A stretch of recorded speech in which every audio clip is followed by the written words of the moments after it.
केंद्र सरकारनं सार्वजनिक क्षेत्रातील सामान्य विमा कंपन्या आणि नाबार्ड अर्थात राष्ट्रीय कृषी आणि ग्रामीण विकास बँक कर्मचाऱ्यांच्या वेतनवाढीला मंजुरी दिली आहे।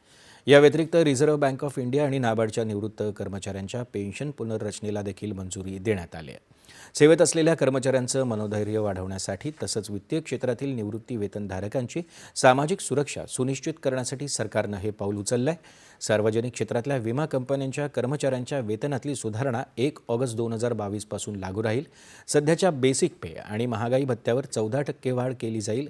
याचा फायदा या कंपन्यांच्या 43,247 कर्मचाऱ्यांना मिळणार आहे। नाबार्डच्या कर्मचाऱ्यांसाठी 1 नोव्हेंबर 2022 पासून सुधारित वेतन लागू होईल, त्यामुळे 3,800 कर्मचाऱ्यांना फायदा होईल। तर रिझर्व्ह बँक आणि नाबार्डच्या निवृत्त कर्मचाऱ्यांच्या निवृत्ती वेतन पुनर्रचनेचा लाभ 30,000पेक्षा जास्त कर्मचाऱ्यांना होणार आहे। आता राज्याच्या विविध जिल्ह्यात